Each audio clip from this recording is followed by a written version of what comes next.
यहाँ गुजारा अजब है भोलेनाथ दरबार तुम्हारा अजब है भोलेनाथ दरबार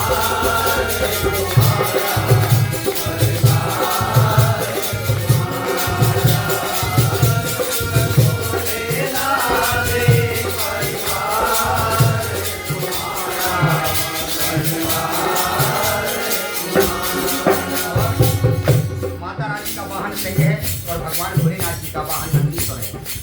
एक दूसरे के दोनों दुश्मन हैं, लेकिन भगवान के दरबार में सब प्रेम से रहते हैं।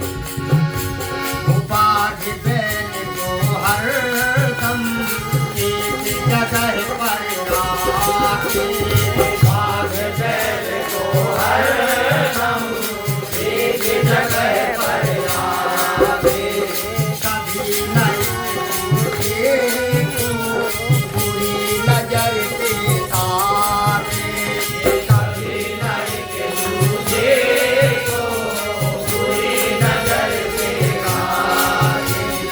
कहीं और नहीं देखा हमने, कहीं और नहीं देखा हमने, ऐसा अजब नजारा अजब है भोलेनाथ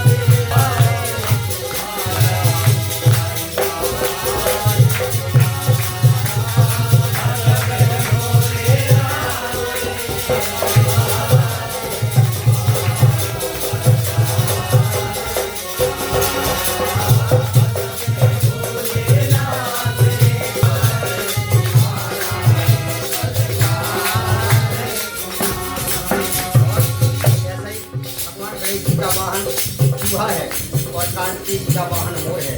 यही एक दूसरे के दुश्मन है दोनों के।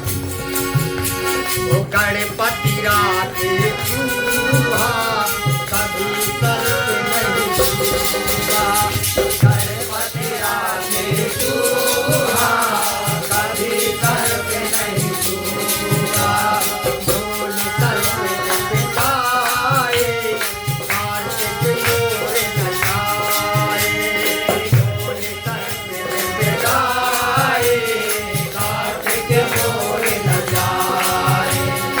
आज का कानून नहीं यहाँ पर, आज का कानून नहीं यहाँ पर, अनुशासित है सारा अजब है भोलेनाथ दरबार तुम्हारा अजब है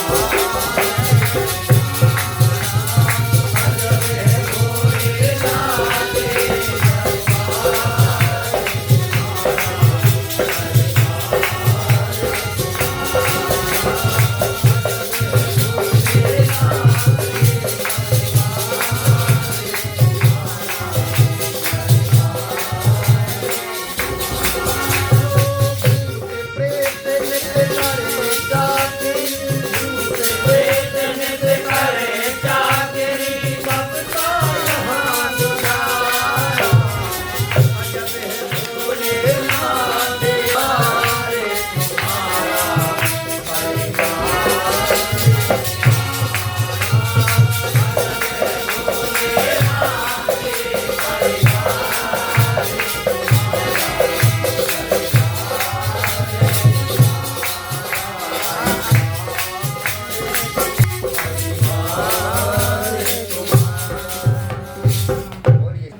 तो भगवान भोलेनाथ जी कहने लगे कि पार्वती जी को आपको मकान से क्या करना है, क्या किसी चीज़ से करना है। तो कहने लगे कि जिद ना करो, महल ना बनवाओ। तो पार्वती जी कहने लगी कि नहीं प्रभु, पहाड़ों पे रहते रहते हम भी परेशान हो गए हैं, तो हमें भी एक महल चाहिए। तो कहने लगे भोलेनाथ जी कि ठीक है पार्वती जी आपकी इच्छा पूर्ण कर लेते हैं।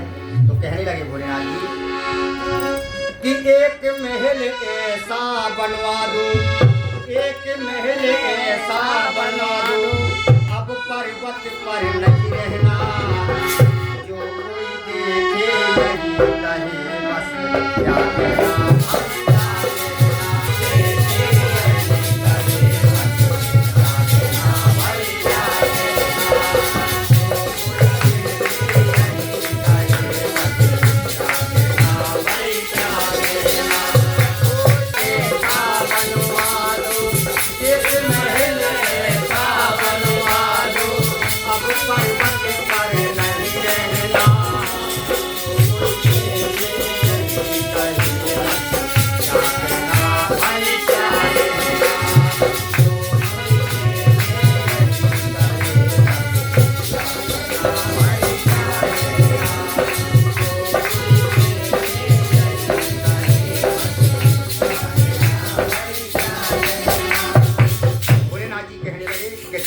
पार्वती जी ओ महल तो महले बंगला गाड़ी ये सब काम अमीरों के महल तो महले बंगला गाड़ी ये सब काम अमीरों के तुम साधन से क्या मतलब हम जैसे फकीरों से हम जैसे फकीरों से कहो तो तुम कहने लगे कि सोना चांदी चाहिए हो तो वो दे दूं। पार्वती जी को कहने लगे भोलेनाथ जी ओ कहो तो तुम सोना कर दे दूं सुंदर सा गहरा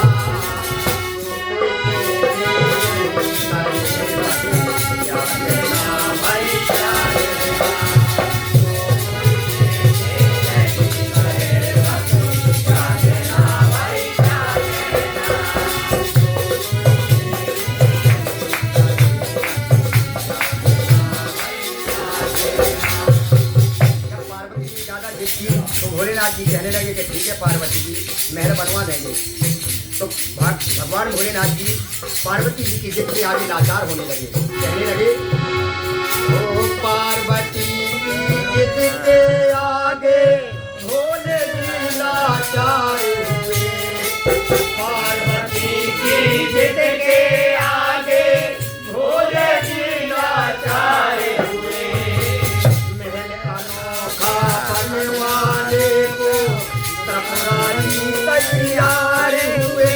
तो त्रिपुरारी तैयार हुए। त्रिपुरारी तैयार हुए। गया संदेशा करवाना गया संदेशा महल निर्माण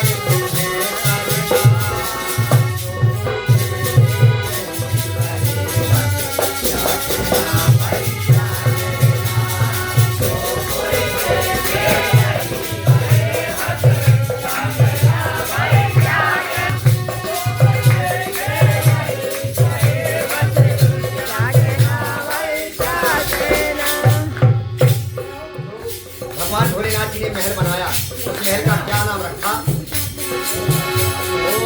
विश्वकर्मा के कर कमलों से लंका का निर्माण हुआ। विश्वकर्मा के कर कमलों से लंका का निर्माण हुआ। महल अनोखा देख के माँ गौरा को बड़ा गुमान हुआ।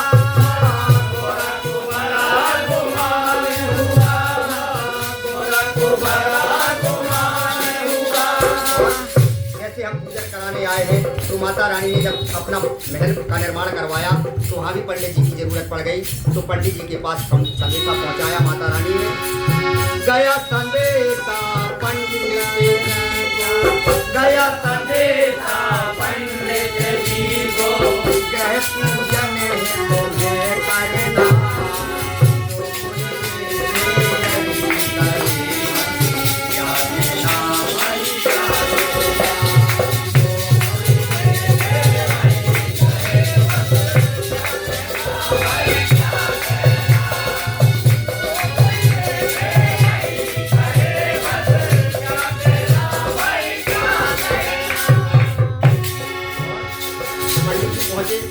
कराने के लिए अंदर और पहुँचे तो पंडित जी कहने लगे ग्रह पूजन करके जब बाहर आए तो कहने लगे पंडित जी ओ ग्रह पूजन संपन्न हुआ तब पंडित जी बाहर आए।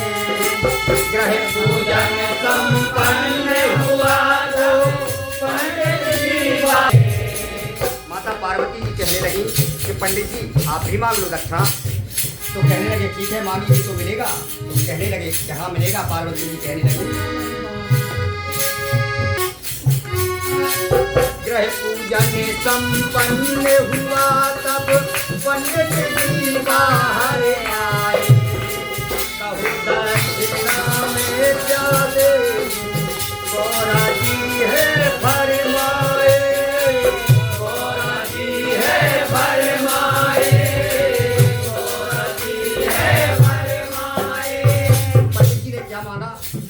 कहने लगे पंडित जी यही महल दक्षिणा में दे दो, यही महल दक्षिणा में दे दो। पार्वती जी ने सोचा कि बड़ी मुश्किल से तो महल बनाए, वो भी पंडित जी ने मांग लिया। तो कहने लगे दे दिया पंडित जी, आपको महल भी दे दिया।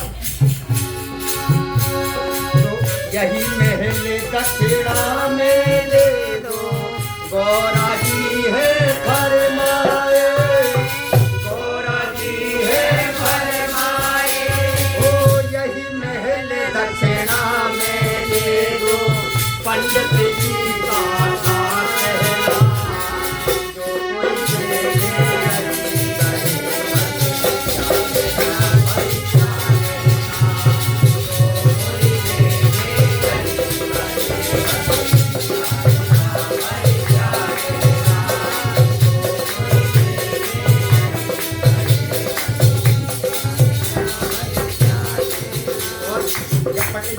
महल तो मांग लिया, लेकिन माता जी को गुस्सा आ गई थोड़ी सी कि बड़ी मुश्किल से तो महल मिला, वो भी मांग लिया। तो गुस्सा आ गई माता रानी को। तो कहने लगी कि सुनो पंडित जी, तो कहने लगी कि सुनो पंडित जी, अब मेरी एक बात सुनना। तेरे अरमानों का गुलशन एक ना एक दिन सूखेगा, तेरे अरमानों का गुलशन एक ना एक दिन सूखेगा। रुद्र मेरे स्वामी का 11वां तेरी लंका फूकेगा, तेरी लंका फूकेगा, तेरी लंका फूकेगा। कहने लगी माता रानी, ओ राज को यही राज रहने दो, राज को यही राज रहने दो, किसको किसी से क्या करना।